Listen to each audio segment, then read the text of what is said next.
रात गहरी हो चुकी थी। गांव की गलियों में सन्नाटा पसरा था।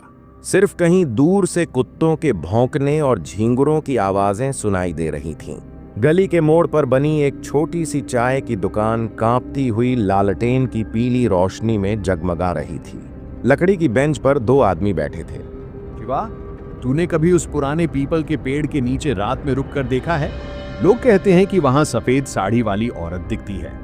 कहते हैं वो औरत असल में उसी हवेली वाली है जिसकी बरसों पहले मौत हो गई थी। सुनने में आया है कि उसकी लाश कभी ढंग से दफन नहीं हुई और उसकी आत्मा भटकती रहती है। हाँ रे, एक बार मेरा चचेरा भाई उधर से देर रात गुजरा था। बोला कि जैसे किसी ने पीछे से उसका नाम पुकारा। मुड़कर देखा तो कोई नहीं, लेकिन पैरों के पास ठंडी हवा का झोंका आया था। उसके बाद कई दिनों तक बुखार में पड़ा रहा। लोग बातें बनाते हैं, लेकिन गांव के ही रघुवीर को याद है ना, वही जो शराब पीकर उस हवेली में घुस गया था। सुबह लोगों ने उसे चौपाल के पास पाया, पूरा पागल हो गया था। अब तो दो शब्द जोड़ने की भी हालत नहीं है उसकी। तो क्या तू मानता है कि भूत प्रेत सच में होते हैं? ना मानो तो क्या, आधी रात को गांव के बाहर वाले कुएं पर मत जाना। पता नहीं कौन सी परछाइयां खड़ी रहती हैं वहां। कई लोगों ने देखा है, औरत के रोने और बच्चे के हंसने की आवाजें एक साथ आती हैं। चाय की भाप और धुंधली रोशनी के बीच उनकी बातचीत लगातार गहराती जा रही थी। तभी अचानक कदमों की आहट सुनाई दी। दोनों सहम कर इधर उधर देखने लगे। गांव के सन्नाटे को चीरता हुआ उनका तीसरा दोस्त वहां आ पहुंचा। उसका चेहरा थका और बुझा हुआ था, मानो किसी अनजानी यात्रा से लौटा हो। वह पास आकर बैठ गया। कुछ देर का सन्नाटा छाया रहा। अरे तू आ गया, चल अब माहौल बनेगा। तू ही हमें कोई डरावनी कहानी सुना दे। तू तो हमेशा ऐसी कहानियां सुनाता है कि नींद उड़ जाती है। ठीक है, लेकिन ये कहानी मेरी अपनी नहीं है। ये मेरे एक दोस्त के साथ घटी थी और उसने मुझे सब कुछ वैसे ही बताया था। सच में? क्या हुआ था उसके साथ? कहता है, एक रात वो अकेला घर लौट रहा था। रास्ता सुनसान था, चारों तरफ सिर्फ अंधेरा और ठंडी हवा चल रही थी। तभी अचानक उसे लगा कि कोई पीछे पीछे चल रहा है। धीरे धीरे उसकी आवाज धीमी पड़ती है। फिर उसने अपनी पुरानी आदत दोहराई, डरावनी कहानी सुनाने की। उसकी आवाज धीमी थी, पर हर शब्द माहौल को और बोझिल कर रहा था।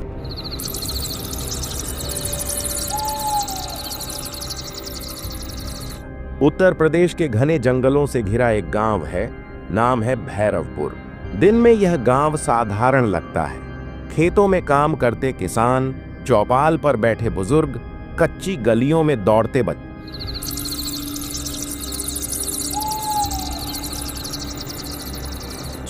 लेकिन रात होते ही भैरवपुर की पहचान बदल जाती है। गांव पर एक सन्नाटा छा जाता है, जैसे हवा तक अपनी रफ्तार रोक लेती हो। लोग दरवाजे खिड़कियां मजबूती से बंद कर लेते हैं, क्योंकि उन्हें पता है इस गांव की रातें किसी और ही दुनिया से ताल्लुक रखती हैं।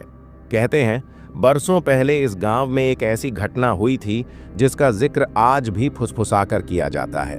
उस घटना के बाद से भैरवपुर की हवाओं में एक साया बस गया। रात का वक्त था, लगभग 10:30 बज रहे थे। गांव में हल्की हल्की हवा के साथ बारिश भी हो रही थी और यहाँ अर्जुन के बेटे की तबीयत बिगड़ती ही जा रही थी। कोने में हल्की सी एक लालटेन जल रही थी। दोनों पति पत्नी अपने बच्चे की हालत को लेकर चिंतित थे। अर्जुन का मन तो था कि वह अपने बेटे को शहर के अस्पताल ले जाए, पर गांव वालों से जो उसने सुना था, उसे सोचकर उसकी रूह कांप उठती थी। सुनिए जी, लालू की हालत बिगड़ती जा रही है। कुछ कीजिए वरना देर हो जाएगी। हाँ, अब और रुकना ठीक नहीं है। मैं लालू को लेकर साइकिल से ही शहर के अस्पताल निकलता हूँ। अकेले? रात का वक्त है जी, रास्ता सुनसान है, मुझे बहुत डर लग रहा है। डर मुझे भी है, पर लालू की जान से बढ़कर कुछ नहीं। चाहे रास्ता कैसा भी हो, मैं उसे शहर जरूर ले जाऊंगा। हिम्मत रखना। तुम घर पर लालू की माँ बनकर दुआ करना, मैं उसके पिता बनकर हिम्मत दिखाऊंगा। भरोसा रखना, लालू को ठीक करके ही वापस लाऊंगा। उस रात एक पिता अपने बेटे की जान बचाने के लिए एक ऐसे खौफनाक सफर पर निकल पड़ा था जहां हर कदम पर खतरा था। इस गहरे अंधेरे में साइकिल चला रहे अर्जुन के मन में डर बढ़ता जा रहा था। इस डर का कारण था शहर की ओर जाने वाला वह इकलौता रास्ता। बारिश अब और तेज हो चुकी थी।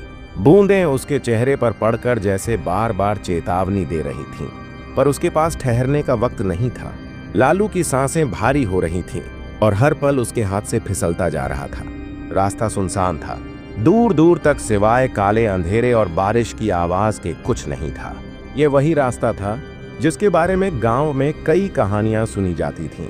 लोग कहते थे इस रास्ते पर रात में कोई परछाई चलती है, एक अजीब सी परछाई जो साथ साथ चलती है और अचानक गायब हो जाती है।